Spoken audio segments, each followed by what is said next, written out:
And so he starts off here with saying that understanding the greatest story ever told is the starting place for resolving the conflict of evil. Yeah, and I just want to remind folks, we're going through this book, What About Evil, by Scott Christensen, right? And so this is chapter 11, right? So we need the one true story of creation to fall to new creation, as told by the one transcendent author of real history, to resolve the problem of evil. As John Frame puts it, the whole Bible addresses the problem of evil. From the whole story turns on the entrance of sin and evil into the world and on God's plan for dealing with it. Let us set the stage for this remarkable story. Yeah, so it's amazing, this whole issue of, what about evil and the problem of evil and that sort of thing. That is what all of the scripture, as Frame sees it, is all about, dealing with that sort of thing, right? So, atheists attempt to say, well, you have the problem of evil. Well, of course we do. That's what all of life is all about. That's what all of redemptive history is all about, the problem of evil and God solving it. So, as he has implied several times, Christensen, we should embrace it. I mean, it's part of what God is doing. It's part of, God's plan. And in fact, we can be a part of it. Right. That's how we can call even the fall good, because from it, God can show his goodness as both a judge, as a redeemer, as someone who comes into the world, and we'll kind of cover that later. But there are elements that evil allows kind of God to show himself more fully in that, and ultimately shows himself amazingly. All the good words that you can pack into the incarnation. And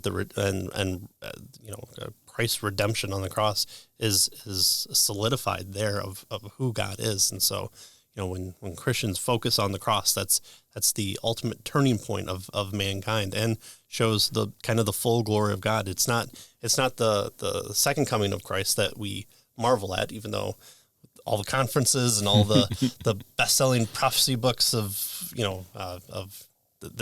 look for these signs are popular, but ultimately the cross is the full manifestation of God's purpose of creating mankind and his creation, and then redeeming it. Right. Not just winking it out of existence and creating it new, but he takes that story. Why after Genesis 3 does he not just be like the author and go, no, I didn't like that. Control A, delete. Get the giant eraser out. Right. Crumple up the paper, throw it away. Right. And the basket at the end of the universe. And so, this isn't something that surprised God. It's not something that was an oopsie. No one divided by zero. God purposely planned it.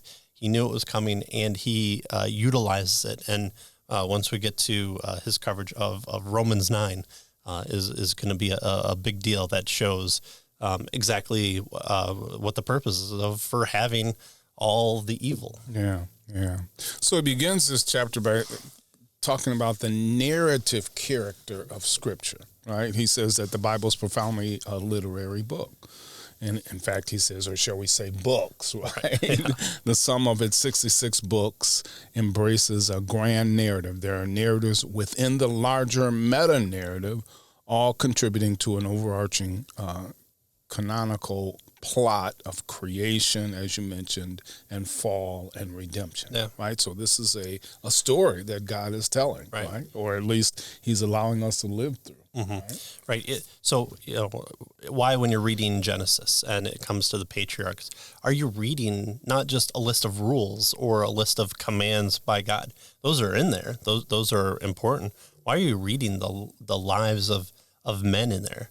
It's because within the scope of the rules and the decrees of God, you're getting people who exist and operate in conjunction with God's plan, out of part of God's declarative plan, but ultimately in his decrees.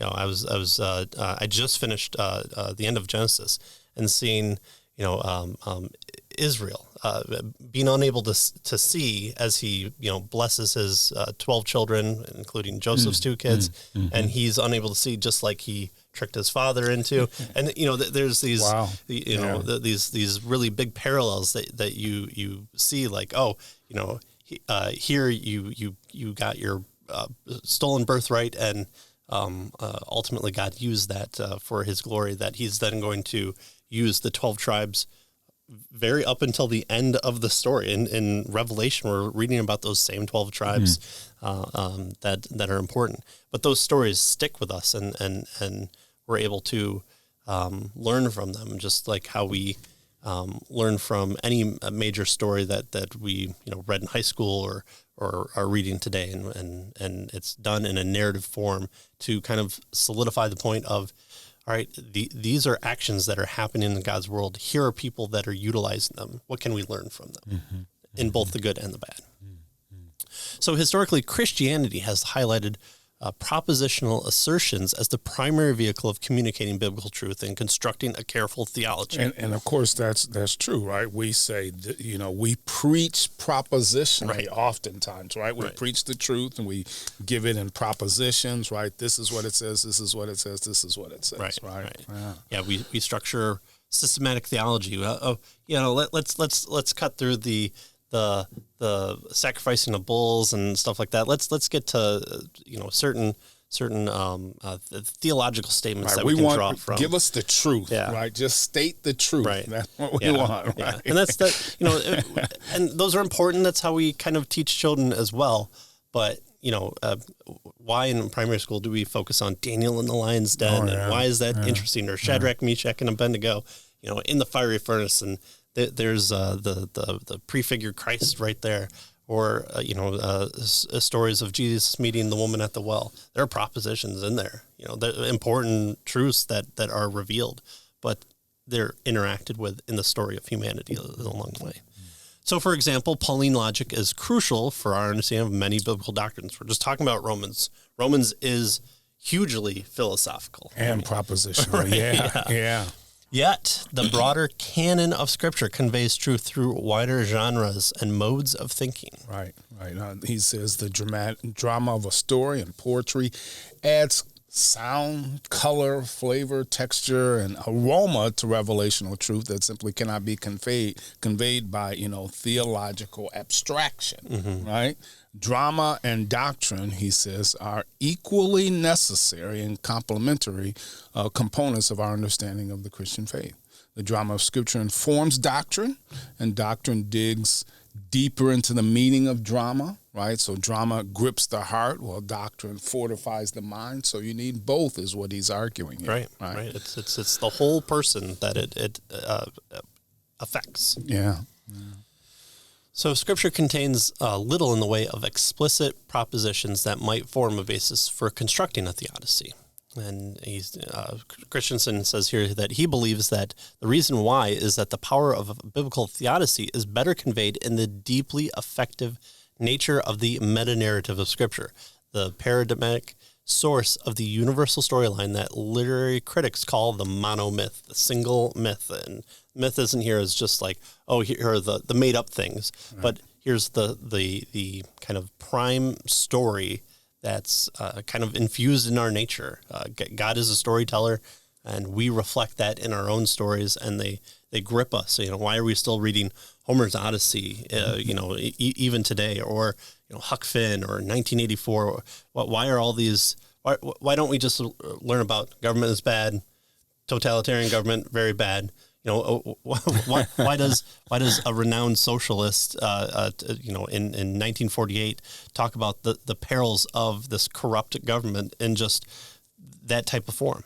It's because that story grips us, and we look at it, and we can see that today, how things are labeled as 1984-ish. So we pull from the real world to inform the fictional world, and then in the fictional world resonates in our society, and then once we see it in our society, in our government, we reference it back. It's a kind of a self-referential thing.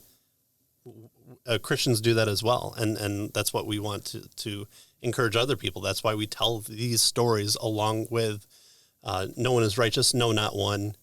but Christ died for you. And so there's the propositional statement in there as well. Exactly right.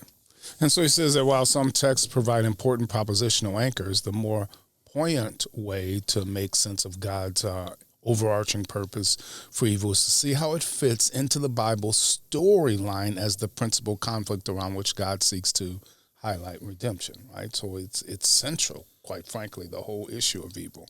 So in this regard, he tells us it comes when it comes to questions of evil and pain and suffering, the Bible is primarily focused on the forest, right, and not the trees, right? It looks at the whole and doesn't always bother with the myriad of parts. It answers the broad questions, but doesn't usually deal with matters such as, why this or that evil, or why not now and instead of then, or, why her instead of him. He says those types of details, generally speaking, the Bible doesn't deal with. Right. Yeah, there's, when we're talking about the Babylonians or the Assyrians coming to remove Israel from the promised land, there's not really a focus on, well, here's, little Jehoshaphat in the middle, and he gets trampled by the wagon wheel as they're trying to escape. Why did God allow this to happen? There's no real story focus on that point, but there's the bigger story of this is what rebellion against God looks like.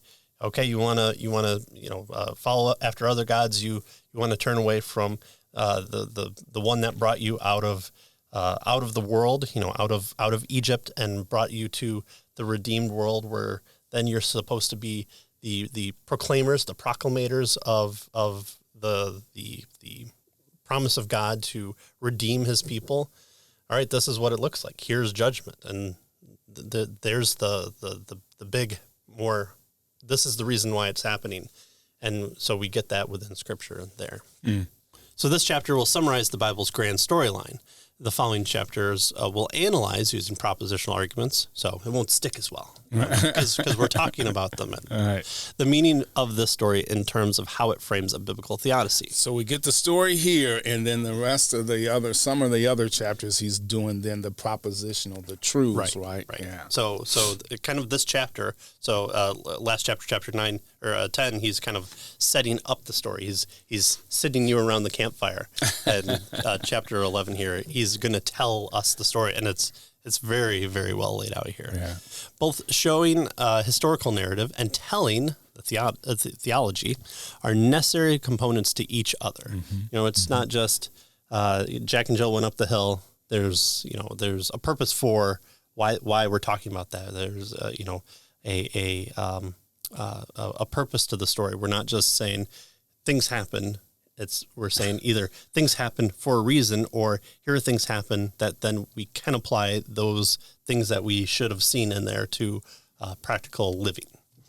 The narrative and poetic portions of Scripture are always clarified in the broader context by translating its truth into dogma. That is like theological assertions. You got to have both, is what he's suggesting here.